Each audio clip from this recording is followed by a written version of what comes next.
비전 2020 실천운동 사역의 선교적 평가와 전망이라는 주제로 기조 강연을 하게 된 주현정입니다.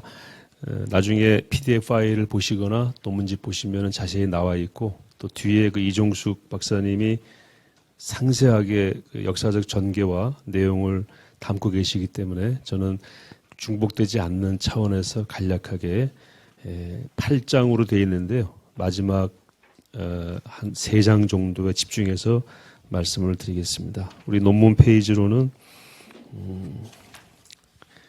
19쪽에 보시면 MCF를 통한 확산, 이 부분은 이 박사님 논문에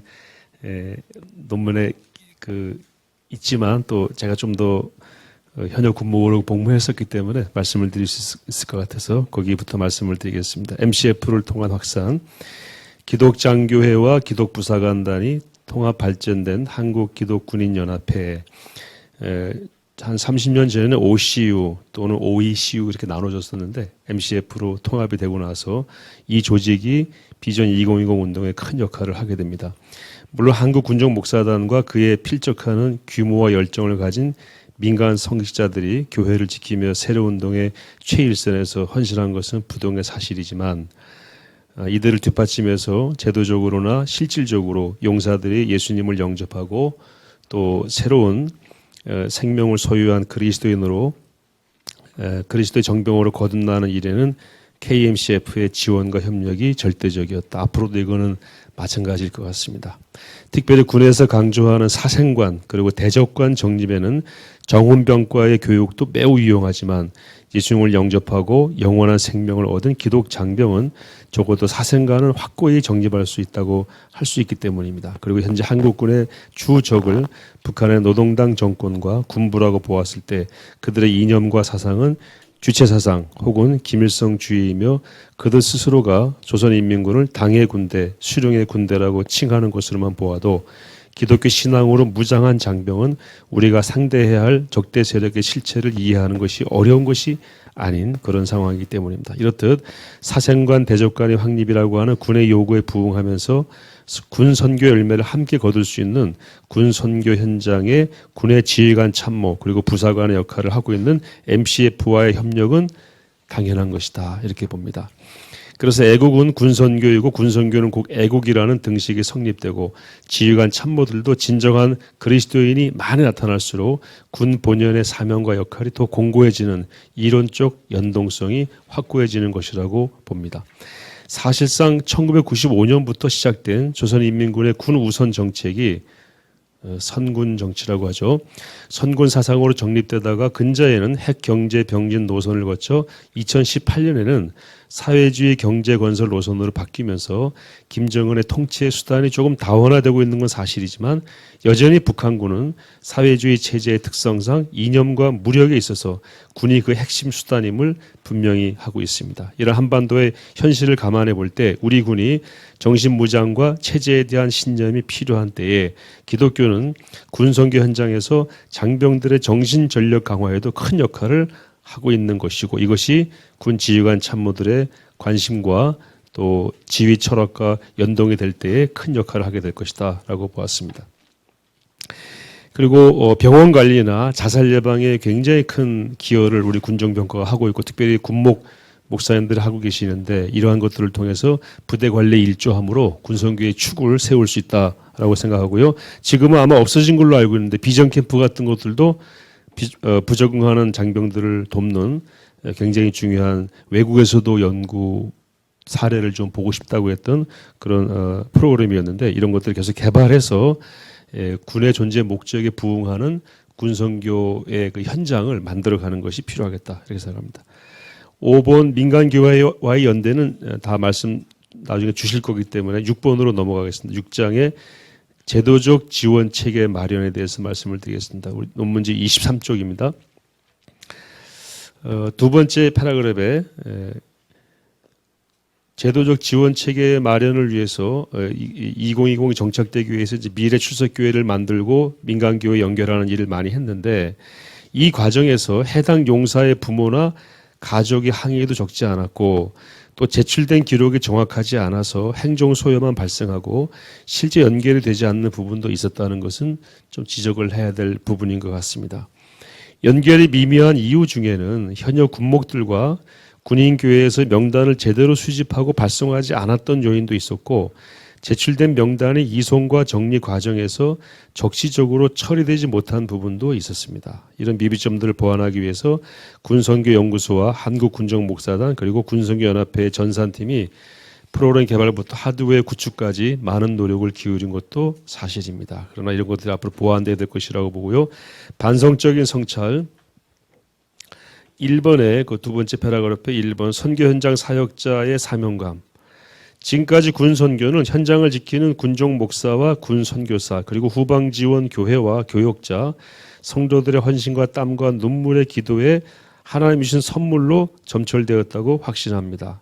그 중에서도 가장 밀도가 높은 헌신은 현장 사역자인 군종 목사의 헌신이라고 할 수 있을 것입니다.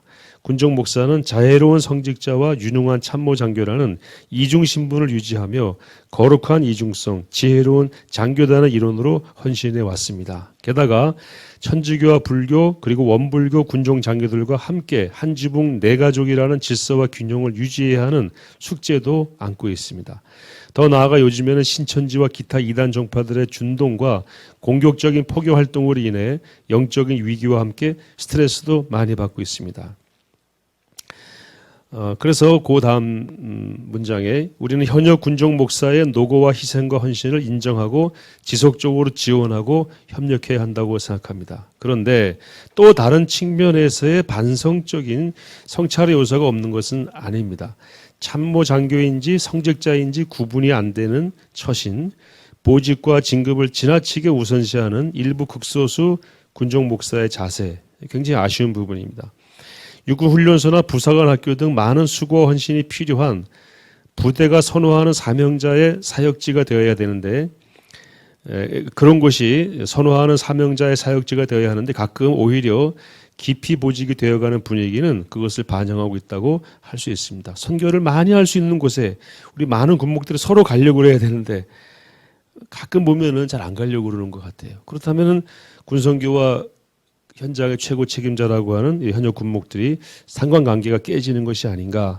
뭐 다 그런 것은 아니지만, 그래서 군선교와 세례식을 이벤트나 퍼포먼스처럼 여기고 행사를 치르듯 하는 경향도 가끔 나타나는데, 이는 한 번쯤 군종 목사들 내부에서 냉정하게 돌아봐야 될 문제라고 생각합니다.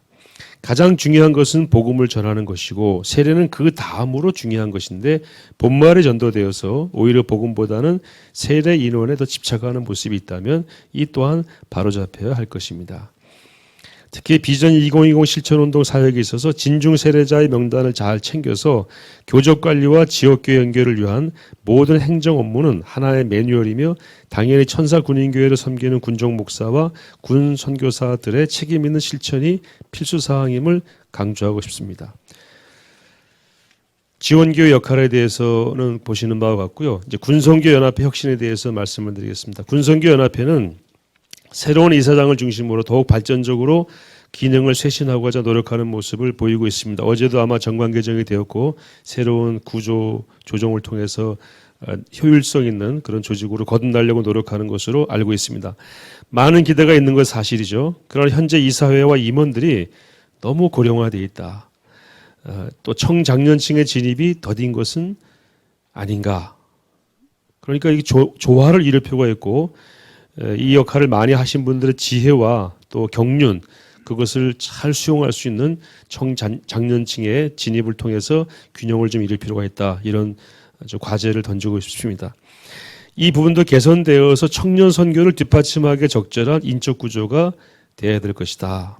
그리고 군선교연합회는 군선교의 본부이자 머리 역할을 해야 하고, 행사 위주나 이벤트 위주의 사업은 지양하고, 진정으로 군선교의 동력화에 기여하는 사업들을 발굴하고 현장을 적시에 지원함으로 역동성이 살아있는 군선교가 되도록 그 역할을 다해야 할 것으로 생각합니다. 제4차 산업혁명 시대, 코로나19 이따가 이 박사님 잘 말씀해 주시겠습니다만은 거기에 적확한 딱 들어맞는 군선교가 되려면 더 많은 노력이 필요하다. 그리고 군선교연합회가 기독교 군종 교구라고 하는 공식 대표기관으로서 가장 심혈을 기울여 에너지를 집중적으로 투자해야 할 부분은 저는 정책 개발과 제도적인 뒷받침이다. 우리 홍창식 변호사님이 그 부분에 대해서 많은 말씀을 하시겠습니다. 정책 개발과 제도적 뒷받침은 현장에서는 할 수 없습니다. 그래서 본부에서 해야 되는데 거기에 가장 많은 에너지를 쏟아야 전체적인 군선교가 작동이 되지 않겠는가. 모든 현장 사역자가 다 정책 개발을 하는 것은 불가능하죠. 제도적인 뒷받침은 그야말로 현장이 아닌 후원 그룹에서 해야 됩니다. 기업으로 말하면 R&D, 즉 연구 개발에 집중해야 하는 곳이 바로 군선교연합회다. 한마디로 말하면 군선교연합회의 오늘을 보면 군선교의 내일을 알 수 있다고 생각합니다. 군선교의 내일은 오늘 군선교연합회의 책임이라고 말씀드리고 있습니다. 한국군정목사단과 함께 실사구시적인 꼭 필요하고 선교적 열매가 있을 그런 일에 집중하고 매진하게 되면은 언젠가는 저 현장에서 열매를 맺을 것이라고 확신하게 됩니다. 결론 짧게 말씀드리겠습니다. 지난 70여 년간 군선교는 군의 역사와 함께했고 월남전을 전후로 확대된 전군 신자 운동과 진중 세례 운동은 1990년대에 들어서 비전 2020 실천 운동이라는 구체적인 선교 목표가 설정됨으로 탄력을 받았고 이론적이고 실제적인 요소들도 많이 개발되었습니다. 그러나 군 안팎의 여러 제약 요소로 인해 목표에 도달하지는 못했고 또 다른 종교들의 자극을 통해서 이것이 좀 더 경쟁적으로 가는 그런 분위기도 발생을 했습니다. 그러나 현재의 군선교는 비전 2020 실천 운동이라는 목표가 있었기에 그나마 가능했다고 평가합니다. 그러나 앞으로도 과거나 현재와 같은 방식으로 선교 현장을 이끌 수는 없습니다. 이미 흘러간 물에 발을 담그려고 시도하는 것과 같습니다. 지혜롭고 현장에 적용할 만한 무엇보다 선교적 열매가 있는 선교 정책을 개발하고 모든 사역자와 후원자가 혁신의 자세로 임해야 할 것이라고 생각합니다. 이상 마치겠습니다.